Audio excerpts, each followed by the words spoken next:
So, as of about an hour ago, Twitch have announced some pretty big news. They put up a tweet which read, "We want to help streamers keep doing what they love, so we can all keep loving what they do.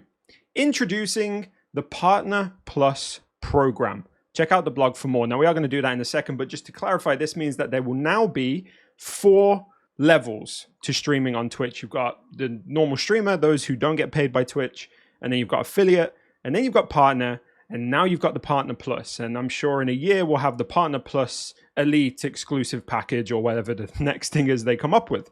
But anyway, let's get into what this Partner Plus program is. Now, I do want to say at the beginning of this video, if I'm coming across a little cynical, it's because I am. I'm not going to lie. I'm going to explain my thought process at the end, but I am not happy with what they've put out. And I will explain all of it, I promise.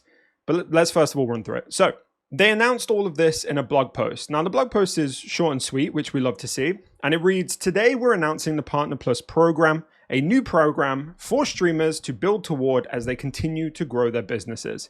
This partner program benefit will offer 70% share on net subscription revenue to streamers who meet the qualification criteria." Now, at first glance, this is huge. This is massive because one of the major things that most people who are partners on the platform have been asking for ages now is for them to revert the change they made from partners receiving 70-30 to partners receiving 50-50. Essentially, recently, Twitch has been treating their partners as glorified affiliates with a check mark. So them announcing a 70% net revenue share is pretty big, it's pretty huge, and it feels like it's exactly what we've been asking for. Streamers in the Partner Plus program will receive a 70-30 revenue share on net subscription revenue from recurring monthly subscriptions and gift subs for 12 months up to $100,000. Now, this next part is where I get cynical, okay? This is where me personally, I get a little bit annoyed at what Twitch have done here because I think it's super shady and I think they're trying to pull the wool over our eyes.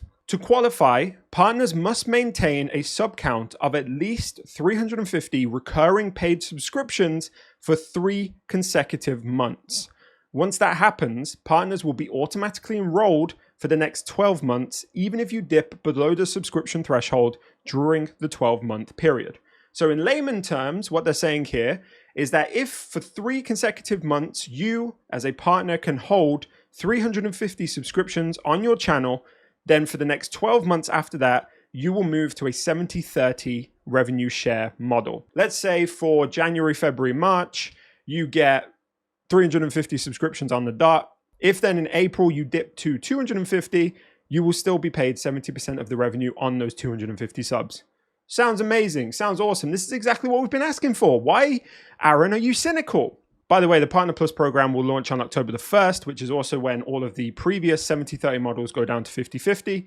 And they also say that streamers that meet the qualification criteria in July, August, and September will be enrolled in the program and be notified. So if next month and then August and September, you hit 350, you will automatically be on the 70-30 split come October when this launches. Now let's get on to why I'm cynical. Now the first reason I'm cynical is because they kind of hide a crucial bit of information in the wording of this blog. Specifically here, a sub count of at least 350 recurring paid subscriptions for 3 consecutive months. Now, a lot of people have pointed this out and I agree.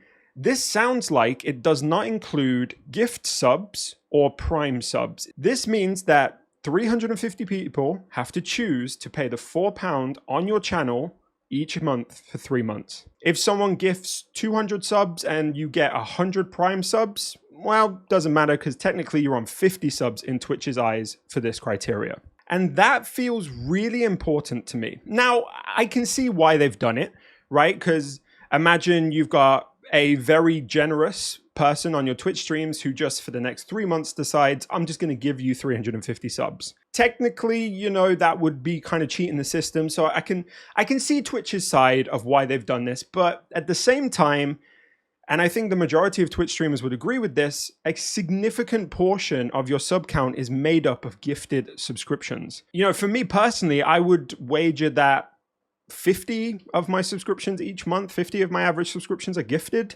and probably another 50 are prime subs. So it feels like it's withholding this threshold, this criteria from a lot more people then on the surface, it would look like it is. But that's not the only reason that I'm a little bit cynical. And to explain it, I want to go back to their tweet. We want to help streamers keep doing what they love, so we can all keep loving what they do. Now, it makes it seem like what Twitch are doing here is going, hey, creators, we hear you. We understand that you guys have been a little bit miffed recently with all the changes we've made that are definitely screwing your earning potential up. So here's what we're going to do. We're going to listen and we're going to bring back the 70/30 subscription, okay? We're doing this for you because we love you. But they're not. You see, they're not. Because in actuality, this change is only going to impact the biggest names, read the loudest voices on the platform. Now, let me talk about my experiences. I've been a partner for just under 9 months, right? I have only one time gone above 350 subs. And I think that was during my 5-day subathon. And I think I hit like 600, 700 subs. Straight after that, the month after, I went straight back down to my average. And I think my average per month is about 130 to 150. And I mentioned earlier that majority of these are gift subs and prime subs. I think if we're just talking about individual specific one-person subscriptions, I'd probably be sitting at like 50 per month. And to give you an idea of my channel size, I've been streaming for 2 years and I have 11,000 followers, okay? By all accounts, I'm not exactly a small streamer. I'm not saying this to brag. I'm saying this as in the grand scheme of things, I'm probably what a lot of people would consider to be a pretty decent sized streamer.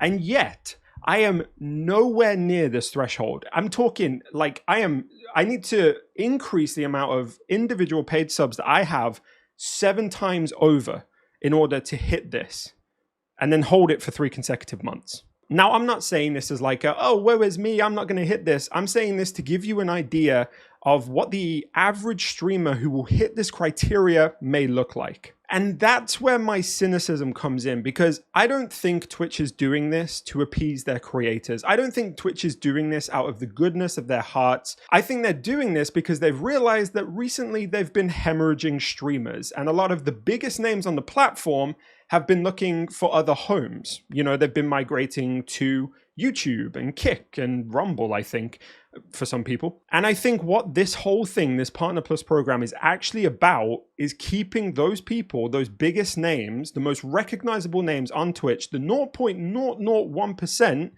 it's keeping them on the platform. It's basically Twitch being like, guys, please don't go anywhere. Here, have your 70/30 back. You can keep this as long as you stay here with us. And that's why I have come out of this feeling annoyed, feeling not necessarily betrayed, but, you know, betrayed a little bit, you know, like it feels like Twitch are really trying to pull the wool over our eyes here, trying to make us think that they care about us and they're doing things that will positively impact us, when in actuality, this, like everything else they've been saying recently, is only set to benefit them and a very, very small minority on the platform. Now, of course, I could be wrong. This could be just me reacting to the previous events that have been happening over the past couple of weeks and being a bit jaded towards Twitch and maybe being a little bit too cynical. Of course, this whole thing is probably going to develop over the next couple of weeks. Twitch may make changes. People will have more opinions. We'll hear more about it, etc., etc. And maybe over time, my opinion will change. But right now, this kind of feels like another slap in the face. It feels like them doing damage control and trying to gaslight us into making us think they care, when really all they're trying to do is boost their revenue model, their core earnings, keep the biggest names on the site, and not fall into chaos like they've been doing recently. But I maintain my stance. I do think that this is really shady from Twitch, and I think that for me personally, it actually just makes me want to leave Twitch and go and look for another site to stream on a lot more and a lot sooner. But let me know what you guys think, of course. Do you think that I'm overreacting here? Do you think I'm being too cynical? Do you think this is actually a good thing? Let me know down in the comments. I always love hearing from you guys, and it's always interesting to get a difference of opinions in conversations like this, because, you know, I'm not definitely right. I'm not saying that I am, and maybe you guys have a better take on this. So let me know down in the comments, and of course, leave a like if you enjoyed the video and subscribe to the channel for more gaming news and content. I post every single week, so you will always have something to watch. But in the meantime, thank you so much for watching. Go out there and be the best MCrunksy you can be, and I will see you in the next one. Bye for now. So let me break it all down for you. I ain't never giving up, I ain't never giving up. I'm taking that crown from you.